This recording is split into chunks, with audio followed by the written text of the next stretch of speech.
Day 16 question 3। इसको factorise करना है।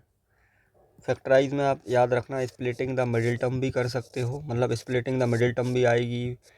और सबसे ज़्यादा है कॉमन, अगर कॉमन आ रहा है या फिर सिंप्लीफाई हो रहा है तो प्लीज़ इसको ज़रूर करो। तो यहाँ पर ये स्प्लिटिंग द मिडिल टर्म तो हो नहीं रही, या तो कॉमन होगा या फिर सिंप्लीफाई होगा। तो देखते हैं इनमें से कॉमन देखो क्या है। एक तो x कॉमन है, दूसरा y कॉमन है। सो एक्स वाई को अगर कॉमन लिया क्या बचा, 1 minus x square y square.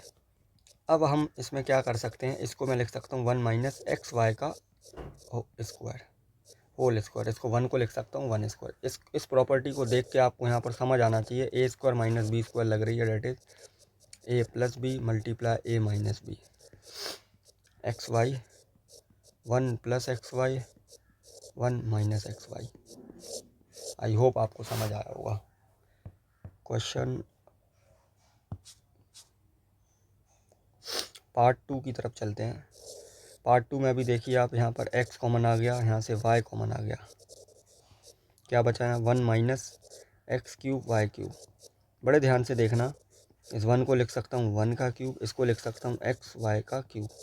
एक प्रॉपर्टी लग गई है, देख सकते हैं ये जो प्रॉपर्टी है ये मैंने यहाँ लिखी हुई है, a cube minus b cube. This is a cube and this is b cube.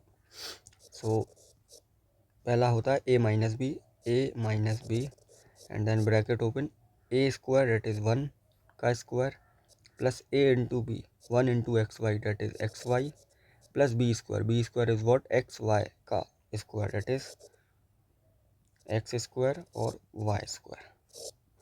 समझने की प्लीज़ कोशिश करना और हल्का सा लेवल बढ़ाओ अपना। ये प्रॉपर्टी मैंने लिख दी है, खुद से ट्राई करो। पार्ट 3, इसमें भी आप ध्यान से देखो, एक्स कॉमन आ रहा है, दोनों साइड एक्स है, और वाई कॉमन आ रहा है। तो एक्स वाई कॉमन आ गया, क्या बचा 1 upon x cube y cube. अब मैं इसको, एक बच्चे ने कहा आप इसको ऐसे लिख सकते हो 1 का क्यूब और एक्स वाई का क्यूब। बड़े ध्यान से देखो, this is a cube plus b cube, a और बी की तरह ये ट्रीट करो।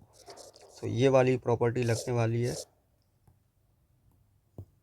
that is a plus b, a 1, b is what x y, 1 plus x y, then multiply a square, 1 का स्क्वायर is 1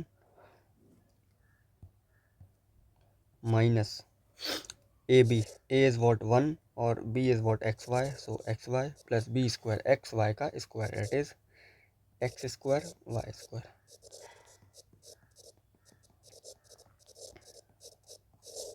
आई होप आपको ये question समझ आया होगा। Thank you.